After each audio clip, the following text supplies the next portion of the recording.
Hello everyone, कैसे हैं आप सब। आशा करती हूँ आप सभी अच्छे होंगे, खुश होंगे, खुशहाल होंगे। मैं कविता आप सभी का मेरे यूट्यूब चैनल हिंदी साहित्य और ज्ञान में स्वागत करती हूँ। आज की वीडियो मोस्ट इम्पोर्टेंट वीडियो है क्योंकि आज की वीडियो में भारतेंदु युग से संबंधित कुछ प्रश्नोत्तर लिए गए हैं। तो आइए प्रश्नोत्तर की तरफ चलते हैं।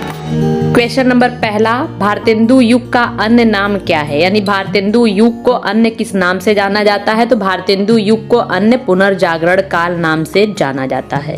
चलिए दूसरे प्रश्न को देखते हैं। भारतेंदु हरिश्चंद्र ने विजयनी विजय पताका की रचना, यहाँ पे की जगह पे की रचना, विजयनी विजय पताका की रचना किसकी खुशी में की है।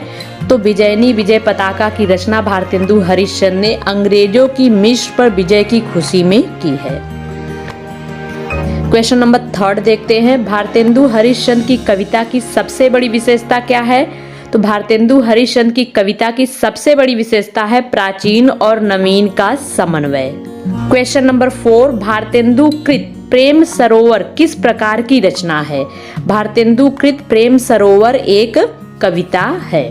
क्वेश्चन नंबर 5, शिक्षा के प्रसार के लिए भारतेंदु हरिश्चंद्र ने एक स्कूल खोला था। अब उन्नति करते करते वह स्कूल हरिश्चंद्र डिग्री कॉलेज हो गया है। इस स्कूल का आरंभिक नाम क्या था। तो हरिश्चंद्र डिग्री कॉलेज का आरंभिक नाम था चौखंबा स्कूल, जो पहले चौखंबा स्कूल के नाम से खुला था, भारतेंदु हरिश्चंद्र ने खोला था। अब उन्नति करते करते चौखंबा स्कूल का नाम हरिश्चंद्र डिग्री कॉलेज हो गया है। क्वेश्चन नंबर 6 देखते हैं। इन मुसलमान हरिजनन पै कोटिन हिंदू वारिये, यह पंक्ति भारतेंदु हरिश्चंद्र की किस रचना में है। यह पंक्ति भारतेंदु हरिश्चंद्र की उत्तरार्ध भक्त की रचना में यह पंक्ति है। क्वेश्चन नंबर 7, भारतेंदु हरिश्चंद्र ने किसके सम्मान में श्री राजकुमार सुस्वागत पत्र लिखा है। भारतेंदु हरिश्चंद्र ने महारानी विक्टोरिया के पुत्र के भारत आगमन पर यह पत्र लिखा है, श्री राजकुमार सुस्वागत पत्र। क्वेश्चन नंबर 8, मन की लहर काव्य ग्रंथ के रचयिता कौन है। तो मन की लहर यह काव्य ग्रंथ रचा है प्रताप नारायण मिश्र ने। क्वेश्चन नंबर 9, आनंद अरुणोदय किसकी रचना है। तो आनंद अरुणोदय प्रेम घन की रचना है। क्वेश्चन नंबर 10, तदीय समाज से किसका संबंध है। तो तदीय समाज से भारतेंदु हरिश्चंद्र का संबंध है। आइए इसका उत्तर देख लेते हैं। तदीय समाज से किसका संबंध है। तदीय समाज से भारतेंदु हरिश्चंद्र का संबंध है। क्वेश्चन नंबर 11, नए जमाने की नौकरी, यहाँ नौकरी न होकर मुकरी है। नए जमाने के मुकरी के लेखक कौन है। तो नए जमाने के मुकरी के लेखक है भारतेंदु हरिश्चंद्र। आगे देखते हैं क्वेश्चन नंबर 12, भारतेंदु हरिश्चंद्र ने अपनी किस कृति में देसी राजाओं को रासव यानी गधा कहा है। तो भारत दुर्दशा में भारतेंदु हरिश्चंद्र ने देसी राजाओं को गधा कहा है। क्वेश्चन नंबर 13 देखते हैं। खड़ी बोली के समर्थकों को हठी और मूर्ख किसने कहा है।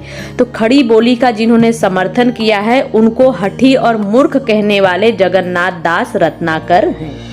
क्वेश्चन नंबर 14, भारतेंदु मंडल के किस लेखक को उस युग का अत्यंत सजग, सतर्क, गहरी सूझबूझ वाला तथा भारतेंदु का सबल उत्तराधिकारी माना जाता है। तो बाल मुकुंद गुप्त को भारतेंदु का सफल उत्तराधिकारी माना जाता है।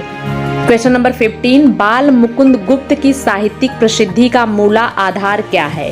तो बाल मुकुंद गुप्त की साहित्यिक प्रसिद्धि का मूला आधार शिव शंभू का चिट्ठा है। क्वेश्चन नंबर 16, भारतेंदु मंडल के लेखकों की सर्वप्रमुख विशेषता क्या रही है। भारतेंदु मंडल के लेखक की विशेषता यह रही है कि ये सभी के सभी पत्रकार थे और किसी न किसी पत्र का स्वयं संपादन करते थे। यानी भारतेंदु मंडल में जितने लेखक थे सभी पत्रकार थे और किसी न किसी पत्र का ये स्वयं संपादक थे। यानी किसी न किसी पत्र के स्वयं संपादक थे, संपादन करते थे। क्वेश्चन नंबर 17, सुकवि सतसई किसकी रचना है। तो सुकवि सतसई अंबिका दत्त व्यास की रचना, अंबिका दत्त व्यास की रचना है। आइए इसका उत्तर देखते हैं। अंबिका दत्त व्यास। क्वेश्चन नंबर 19, भारतेंदु युग का साहित्य व्यापक स्तर पर गदर से प्रभावित है। यह पंक्ति किसने कहा है। तो भारतेंदु युग का साहित्य व्यापक स्तर पर गदर से प्रभावित है। यह पंक्ति रामविलास शर्मा ने कही है। क्वेश्चन नंबर 20, आधुनिक हिंदी काव्य का वैतालिक किसे कहा गया है। तो आधुनिक हिंदी काव्य का वैतालिक भी भारतेंदु हरिश्चंद्र को कहा गया है। तो आज की वीडियो में भारतेंदु युग के 20 क्वेश्चन लिए गए हैं जो आपके एग्जाम की दृष्टि से अति महत्वपूर्ण हैं। तो आज का वीडियो यहीं खत्म होता है। फिर मिलेंगे एक नए वीडियो में नए टॉपिक के साथ। तब तक आप सभी खुश रहिए, हंसते रहिए, मुस्कुराते रहिए। Thank you.